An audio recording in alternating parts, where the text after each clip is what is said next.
कि सफलता ही मेरा मिशन है, ज्ञानकोश एजुकेशन पर आपका अभिनंदन है।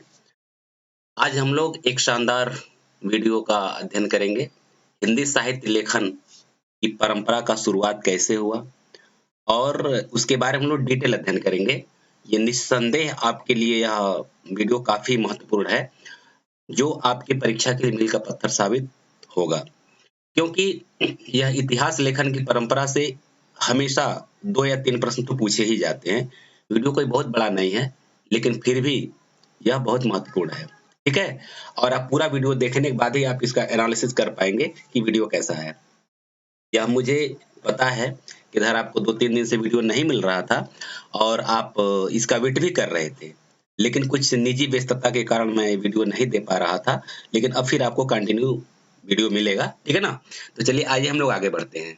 हम लोग अगला जो टॉपिक है, उसको देखते हैं कि इतिहास लेखन की परंपरा का शुरुआत कब से हुआ, किस तरह से हुआ और महत्वपूर्ण जो इतिहास लेखन के जो लेखक हैं, उनके बारे में हम लोग अध्ययन करेंगे, जानेंगे, समझेंगे। देखिए, हिंदी साहित्य के इतिहास लेखन का सबसे पहला प्रयास फ्रेंच विद्वान गारसा द तासी ने किया। गारसा द तासी ने अपनी पुस्तक की रचना फ्रेंच भाषा में किया। जैसा कि आप जानते हैं कि फ्रेंच के विद्वान थे गारसा द तासी और सबसे बड़ी विडंबना यह है कि हिंदी साहित्य के इतिहास का लेखन भी फ्रेंच भाषा में हुआ और आप जानते हैं कि हिंदी शब्द भी अपनी भाषा का नहीं है, दूसरी भाषा का है और आप कमेंट करके बताएँगे कि हिंदी किस भाषा का शब्द है, ठीक है? तो इनकी जो पुस्तक है इस्तवार द ला लिटरेचर इंदोई हिंदुस्तान के लेखक गारसा द तासी हैं। लेखन नहीं लेखक है, ठीक है ना? गारसा द तासी हैं। यह पुस्तक 2 भाग में है, जिसका प्रकाशन क्रमशः 1939 तथा 1947 में हुआ था। ये प्रश्न अक्सर पूछा जाता है, इसलिए आप इसको अंडरलाइन कर लीजिएगा, चीज़ को नोट बना लीजिएगा कि गारसा द तासी की पुस्तक इस्तवार दलाल लिटरेचर इंदोई हिंदुस्तानी, ये थोड़ा-सा इंदोई है और हिंदुस्तानी है, हिंदुस्तानी नहीं है। यह कहीं न कहीं फ़ॉन्ट का दोष है, इसकी वजह से ऐसा हो गया, आप इसको समझ सकते हैं। तो ये मतलब टाइपिंग का दोष है और कोई बात नहीं है। तो यह पुस्तक 2 भाग में है और पूछा जाता है कि प्रथम भाग का प्रकाशन कब हुआ था, द्वितीय भाग का प्रकाशन कब हुआ था, ठीक है ना? तो इसमें जो है कि प्रथम भाग का प्रकाशन आपका 1839 में हुआ था, दूसरे भाग का प्रकाशन 1847 ईस्वी में हुआ था। यह ग्रंथ ग्रेट ब्रिटेन और आयरलैंड की प्राच्य साहित्य अनुवादक समिति की ओर से पेरिस में मुद्रित किया गया था। यह भी एक इम्पोर्टेंट प्रश्न आपका बन सकता है कि यह ग्रंथ कहाँ मुद्रित हुआ था? यहाँ से आपके एक प्रश्न बन सकता है। ब्रिटेन और आयरलैंड के प्राच्य साहित्य अनुवादक समिति की ओर से ये हुआ था, ठीक है ना? इस्तवार द ला लिटरेचर इंदोई हिंदुस्तानी, देखिए यहाँ सही है सेंटेंस, मतलब ये शब्द जो है कि इंदोई हिंदुस्तानी है। इसका द्वितीय संस्करण में 3 भाग में विभक्त हो गया, जिसका प्रकाशन 1971 में हुआ था। अब ध्यान दीजिएगा कि द्वितीय संस्करण और द्वितीय भाग, इसके पहले टीजीटी 2021 में प्रश्न पूछा गया था कि इस्तवार दलाल लिटरेचर इंदोई हिंदुस्तानी का द्वितीय संस्करण का प्रकाशन कब हुआ था? तो ज़्यादातर स्टूडेंट कन्फ्यूज हो गए थे द्वितीय संस्करण और दूसरा भाग, चूँकि उसमें ऑप्शन में 1847 भी दे दिया था और 1871 भी दे दिया था। तो 1847 ज़्यादातर सबको याद रहता है कि 39-47 1839 1847 तो याद रहता है, तो ज़्यादा दिमाग में यही घूमता रहता है, जबकि वो 1871 पर किसी का ध्यान नहीं गया, बहुत कम लोगों का ध्यान गया, जिसकी वजह से प्रश्न गलत हो जाता है। तो ध्यान रखेंगे कि द्वितीय संस्करण क्या है और दूसरा भाग क्या है, इसमें आपको कन्फ्यूज़ नहीं होना है। और दूसरी बात ये कि जब द्वितीय संस्करण जब ये प्रकाशित हुआ तो 2 भाग में ना होकर के 3 भाग में हो गया, यह भी एक अच्छा प्रश्न बन सकता है। तो इन सब चीज़ों का आपको ध्यान रखना पड़ेगा, समझ में आ रहा है ना? तो इसलिए जो कुछ भी आपको यहाँ से बताया जाएगा, वो अनुभव के आधार पर बताया जाएगा और जो कुछ भी आपको यहाँ से मिलेगा, वह निस्संदेह काफ़ी बेस्ट मिलेगा और आपको मतलब हर परीक्षा के लिए काफ़ी ही महत्वपूर्ण होगा। चलिए, आगे जो है गारसा द तासी के ग्रंथ में कुल 1838 कवि हैं, जिसमें हिंदी के 72 तथा शेष उर्दू के कवि। बहुत महत्वपूर्ण प्रश्न बनेगा यहाँ से कि गारसा द तासी के ग्रंथ में कुल कितने कवि हैं? तो कुल कितने कवि हैं? 738 कवि हैं, ठीक है। और इसमें हिंदी के कितने कवि हैं? बहुत महत्वपूर्ण है, हिंदी के कितने कवि हैं? तो हिंदी के कुल 72 कवि हैं।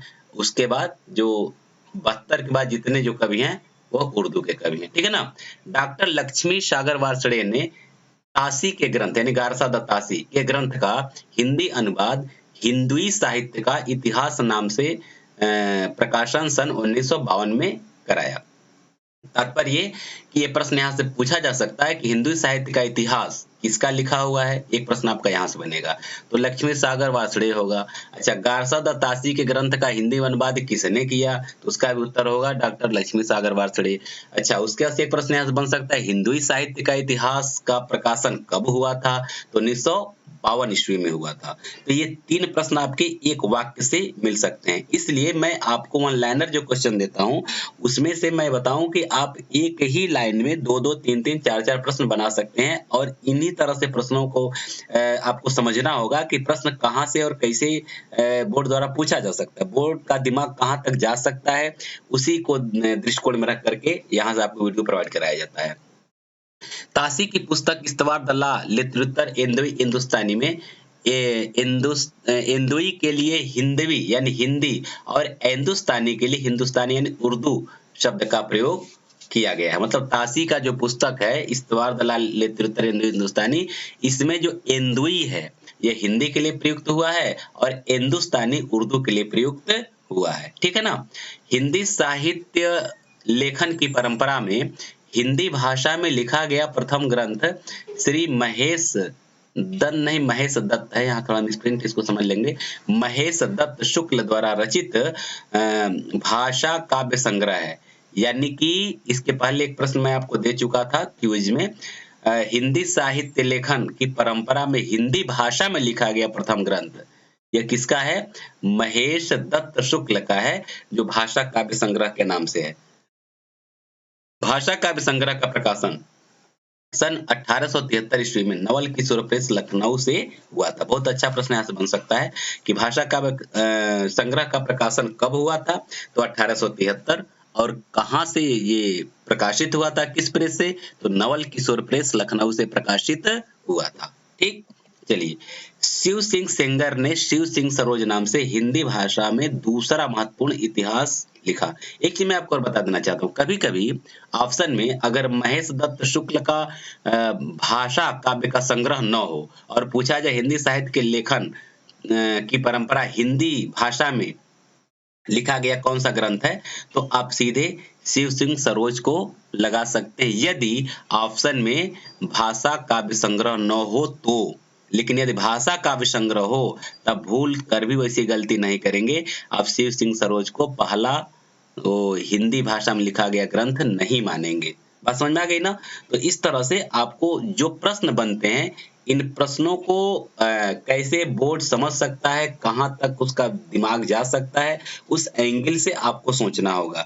आप जो भी एक या दो वाक्य ही पढ़ते हैं किसी भी बुक से या किसी वीडियो से, किसी पीडीएफ से, तो उस वहां रुक करके आप थोड़ा सा खुद से प्रश्न बनाएं और सोचें कि किस तरह से प्रश्न बनाया जा सकता है और किस तरह से हम गूढ़ प्रश्नों को निकाल सकते हैं। फिर उसके बाद से फिर आपका कोई सफल होने से कोई आपको रोक नहीं सकता, इतना समझ लीजिए।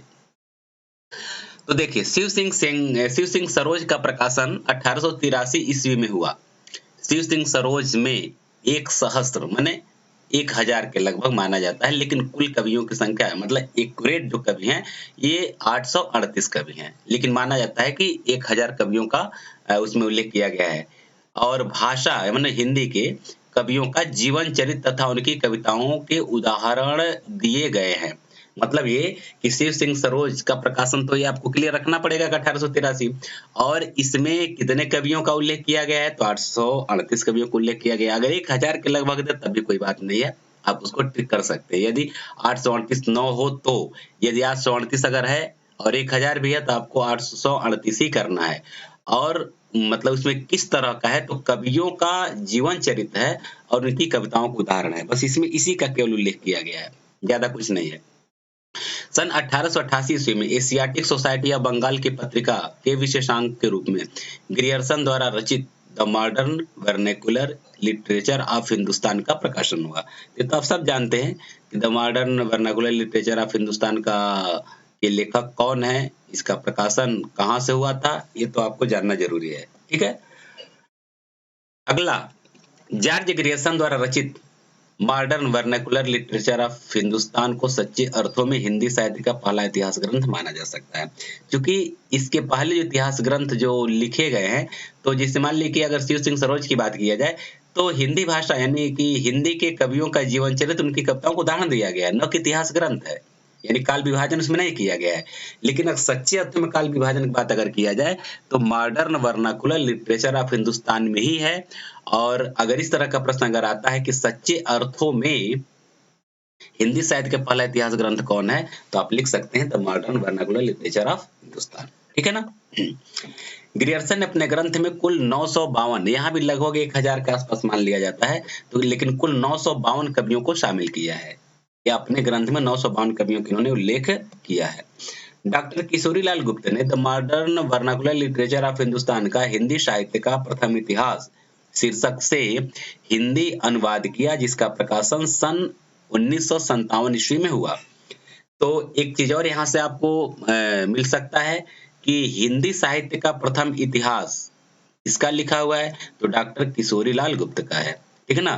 तो हिंदी साहित्य के प्रथम इतिहास का प्रकाशन वर्ष क्या है या कब प्रकाशित हुआ था, तो 1957 ईस्वी में। या फिर the modern vernacular literature of Hindustan का हिंदी में किस नाम से अनुवाद किया गया है, यह भी प्रश्न हो सकता है। या फिर the modern vernacular literature of Hindustan का हिंदी साहित्य के इतिहास को के नाम से किसने लिखा, तो डॉक्टर किशोरीलाल गुप्त ने लिखा। तो इस तरह से 4-5 तरह के प्रश्न बन सकते हैं। ठीक है ना, ये आपको समझना होगा। ग्रियर्सन ने कवियों और लेखकों का कालक्रमानुसार वर्गीकरण तथा उनकी प्रवृत्ति को स्पष्ट किया है। ग्रियर्सन जो है कि कवियों और लेखकों के कालक्रम के अनुसार उनका वर्गीकरण किया है और उनके प्रवृत्तियों का उल्लेख किया है। ठीक है ना। तो इस तरह से ये जो प्रश्न हैं, इन प्रश्नों को किस तरह से बन सकता है और किस तरह से आपका पहला इतिहास लेखन शुरुआत हुआ। और सबसे बड़ी विडंबना यह है कि हम लोगों का इतिहास ग्रंथ भी फ्रेंच भाषा में लिखा गया, हिंदी भाषा का नाम भी अपना नहीं है। मतलब बच्चा मेरे घर पैदा होता है, नाम रखने वाला कोई विदेशी होता है, यह भी कितनी बड़ी विडंबना है। भाषा मेरा, देश मेरा, सब कुछ मेरा, लेकिन नामकरण कोई और कर रहा है। इतिहास हमारा, इतिहास हिंदुस्तान का, इतिहास हिंदी का, लेकिन लिखने वाला कौन होता है, कोई विदेशी होता है। ये कितनी बड़ी विडंबना है। तो चलिए आइए आगे देखते हैं। मिस्र बंधुओं ने मिस्र बंधु विनोद नामक इतिहास ग्रंथ की रचना की। और मिस्र बंधुओं में गणेश बिहारी मिश्र, श्याम बिहारी मिश्र, सुखदेव बिहारी मिश्र हैं। ये अक्सर पूछा जाता है। ठीक है ना। मिस्र बंधु का जो इतिहास ग्रंथ है मिस्र बंधु विनोद के नाम से है। और कौन कौन है, गणेश बिहारी, श्याम बिहारी, सुखदेव बिहारी, अक्सर जो है कि लाल बिहारी या फिर कृष्ण बिहारी, ऐसा कुछ ऑप्शन में दे देता है तो कंफ्यूजन हो जाता है। ध्यान रखिएगा, गणेश श्याम सुख, गणेश श्याम सुख, ये 3 लोग हैं ये मिस्र बंधुओं में। ठीक है, आगे देखिए।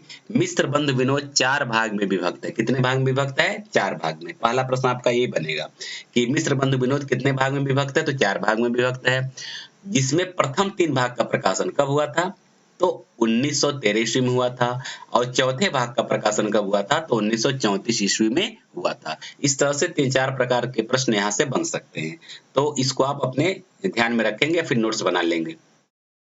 मिस्र बंधु विनोद में 4551 कवियों का जीवन वृत्त वर्णित है। मिस्र बंधु विनोद में कितने कवियों का जीवन वृत्त वर्णित है, हालांकि लगभग में 5000 देता है, लेकिन 5000 है नहीं। अगर एक्यूरेट की बात किया जाए तो 4591 कवियों का जीवन चरित्र यहाँ वर्णित है। ठीक है। एडविन ग्रीव्स महोदय ने सन 1917 ईस्वी में अंग्रेजी भाषा में ए स्केच ऑफ हिंदी लिटरेचर के नाम से हिंदी साहित्य का इतिहास ग्रंथ लिखा।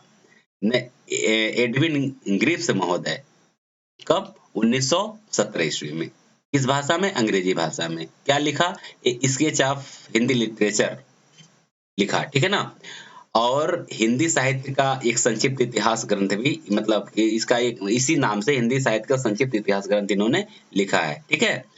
1920 में EFK ने अंग्रेजी भाषा में हिस्ट्री ऑफ हिंदी लिटरेचर के नाम से एक इतिहास ग्रंथ लिखा है। तो दोनों प्रश्न काफी महत्वपूर्ण है, अक्सर पूछा जाता है हिस्ट्री ऑफ हिंदी लिटरेचर किसने लिखा, ठीक, EF के, कब लिखा गया, 1920, ठीक। ये स्केच ऑफ हिंदी लिटरेचर के नाम से किसने ग्रंथ लिखा है, यानी इतिहास ग्रंथ लिखा है, तो एडविन ग्रिप्स, और कब लिखा है, 1917। इस दो चीज को आप ध्यान में हमेशा रखेंगे, ठीक है ना। दोस्तों एक थोड़ा सा टेक्निकल फॉल्ट के नाते कभी कभी स्क्रीन आपका कुछ सेकंड के लिए, 4-5 सेकंड के लिए वो हैंग हो रहा है, तो थोड़ा सा लैपटॉप का प्रॉब्लम है, इसको आप मैनेज कर सकते हैं, ठीक है ना। मैं समझ सकता हूं कि आप इसको मैनेज कर सकते हैं। तज़किरा ई शुअराई हिंदी, ये 1948 ईस्वी में इतिहास ग्रंथ मौलवी करीमुद्दीन द्वारा लिखा गया है, ठीक है ना। यानी कि एक इतिहास ग्रंथ क्या है, तज़किरा ई शुअराई हिंदी, कब लिखा गया, 1848 में, ठीक है ना। यह एक इतिहास ग्रंथ है, किसने लिखा, मौलवी करीमुद्दीन। इसमें कुल कितने कवियों का उल्लेख किया गया है, तो 1004 कवियों का एक उल्लेख किया गया है, और इसमें हिंदी के 62 कवि हैं। 1004 में हिंदी के 62 कवि हैं, शेष कवि किसके हैं, ये भी उर्दू भाषा के हैं। इस ग्रंथ में प्रथम बार काल क्रम का ध्यान रखा गया है। इस ग्रंथ में प्रथम बार, पहली बार काल क्रम का ध्यान रखा गया, इसके पहले के ग्रंथों में काल क्रम का ध्यान नहीं रखा गया था। डॉक्टर राम कुमार वर्मा ने हिंदी साहित्य का आलोचनात्मक इतिहास नामक पुस्तक लिखा। ये आप जानते हैं, अक्सर पूछा जाता है, हिंदी साहित्य का आलोचनात्मक इतिहास। हिंदी साहित्य का आलोचनात्मक इतिहास का प्रकाशन सन 1938 ईस्वी में हुआ था। डॉक्टर वर्मा ने, ये वो नहीं है, वो शून्य है, लेकिन थोड़ा सा यहाँ जब फॉन्ट चेंज हुआ तो वो लिख कर आ गया है, तो इतना इतना समझ सकते हैं। तो डॉक्टर वर्मा ने अपने अपने इतिहास ग्रंथ में 693 ईस्वी से 1693 ईस्वी तक कालावधि को, अर्थात संधि काल से लेकर के भक्ति काल तक की अवधि को ही लिया है। कहने का तात्पर्य है, इसमें से कई प्रश्न बन सकते हैं। हिंदी साहित्य का आलोचनात्मक इतिहास का प्रकाशन 1938, ठीक है ना। डॉक्टर वर्मा ने इतिहास ग्रंथ में कहां से कहां तक ये लिया था, तो आपका हो जाएगा 693 से 1693 तक, और उसके बाद से कब से लिया गया, तो संधि काल से लेकर के भक्ति काल तक, ठीक है ना। चलिए हम लोग अगला देखते हैं। डॉक्टर वर्मा ने संपूर्ण ग्रंथ को 7 प्रकरणों में विभक्त किया है। कितने प्रकरण में, माने कितने खंड में, तो 7 खंड में इन्होंने विभक्त किया है। और डॉक्टर वर्मा, यानी वर्मा का मतलब वही कौन, राम कुमार वर्मा, ठीक है ना। डॉक्टर वर्मा ने स्वयंभू को, जो कि अपभ्रंश के सबसे पहले कवि हैं, उनको हिंदी का पहला कवि मानते हुए हिंदी साहित्य का आरंभ 693 ईस्वी से ही स्वीकार किया है, ठीक है ना। तो इस तरह से ये काफी महत्वपूर्ण प्रश्न यहाँ से बन सकते हैं। तो राम कुमार वर्मा से बेकार प्रश्न आता है, तो इन सब चीजों को आप हमेशा ध्यान रखेंगे। ये कहाँ से माने, कब से कब तक माने, संधि काल से लेकर कहाँ तक माने, ये सब सारी चीजें हैं। तो आगे हम लोग बढ़ते हैं। हिंदी साहित्य का बृहद इतिहास 16 खंडों में है। अब देखिए 16 खंड कौन कौन है, इसके चाहे संपादक, चाहे प्रकाशक, चाहे लेखक, ये कौन है, ये थोड़ा सा आप देखिए, यहाँ से अध्ययन करिए। प्रथम भाग का संपादक जो है कि राजबली पांडे किए हैं। दूसरे भाग का डॉक्टर धीरेन्द्र वर्मा। तीसरे भाग का पंडित करुणापति त्रिपाठी और वासुदेव सिंह। चौथे भाग का परशुराम चतुर्वेदी। पांचवें भाग का देवेंद्रनाथ शर्मा व विजेंद्र स्नातक। ये नए तरह का मतलब ऐसा प्रश्न, ऐसा नहीं कि नहीं मिलेगा, लेकिन दुर्लभ है, जल्दी आपको नहीं मिलेगा। छठवें भाग का प्रकाशन डॉक्टर नगेंद्र। सातवें भाग का डॉक्टर भागीरथ मिश्र। आठवें भाग का डॉक्टर विनय मोहन शर्मा। मैं इसलिए यहाँ दे रहा हूँ कि 16 खंड, अक्सर प्रश्न पूछा जाता है हिंदी साहित्य का बृहद इतिहास कितने खंडों में है, तो ठीक है 16 खंडों में पूछा जाता है, लेकिन अगर डीपली क्वेश्चन अगर बने तो यह पूछा जा सकता है। उदाहरण के तौर पर हिंदी साहित्य के बृहद इतिहास के चौथे भाग का प्रकाशन किसने किया था या संपादन किसने किया था, तो फिर आपको कंफ्यूज होगा, तो फिर वहां जल्दी नहीं मिलेगा। इसलिए आपको इन सब हर एक खंडों का, हर एक भाग के संपादक या फिर जो इसके रहे हैं, संपादन का जो कार्य किए हैं, ठीक है ना, तो आप उसको याद रखेंगे, ठीक है। आइए, 9वें भाग का जो संपादन का कार्य किए हैं पंडित सुधाकर पांडे किए हैं। 10वें भाग का फिर डॉक्टर नगेंद्र। अब देखिए डॉक्टर नगेंद्र 6वें और 10वें दोनों भाग का संपादन का कार्य किए हैं, ठीक है ना? उसके बाद से 11वें भाग का सावित्री सिंह व दशरथ ओझा किए हैं। 12वें भाग का डॉक्टर निर्मला जैन, 13वें भाग का लक्ष्मी नारायण सुधांशु, 14वें भाग का हरिवंश लाल शर्मा और कैलाश चंद्र भाटिया, 15वें भाग का फिर प्रकाशन डॉक्टर नगेंद्र और राहुल संकीर्तन किए हैं तथा 16वें भाग का प्रकाशन डॉक्टर किरण देव उपाध्याय किए हैं। तो दोस्तों ये आपको एक अलग हट करके प्रश्न मिल रहा है, इसलिए मैं आपको कहता हूँ वीडियो अंत तक आप देखें, तभी आपको पता चलेगा कि यहाँ से आपको क्या मिल रहा है। और कभी-कभी आप लोग वीडियो स्किप करके आगे बढ़ जाते हैं, तो ये कोई अच्छी परिपाटी नहीं है। ठीक है, हो सकता है कि आपको हिंदी साहित्य पर बहुत सारे हज़ारों वीडियो मिल सकते हैं, लेकिन अगर हर एक वीडियो को देखें, किसी भी यूट्यूबर या किसी भी टीचर के वीडियो का देखें, तो निश्चित तौर पर आपको इसमें से 2-4 प्रश्न नए मिलेंगे। ये लगेगा कि हाँ यार, ये तो मैं नहीं जान रहा था और वही प्रश्न मिल के पत्थर साबित। जो आपको मालूम है वो तो ठीक है, लेकिन जो नहीं मालूम उसी को तो आपको पढ़ना और याद करना है। तो इन सब चीज़ों को आप बारीकियों को समझें, समय दें, उसके महत्व को समझें। जिस वीडियो से जो प्रश्न लग रहा है कि नहीं ये मुझे नहीं मालूम, उसका आप नोट्स बना लें, ये सब बहुत ज़रूरी है। ठीक है? चलिए हम लोग आगे बढ़ते हैं और आगे बढ़ने से पहले इतना ही कहना है कि आप इसको वीडियो अगर अच्छा लग रहा हो तो इसको लाइक कर लीजिए, शेयर कर दीजिए और निरंतर यहाँ से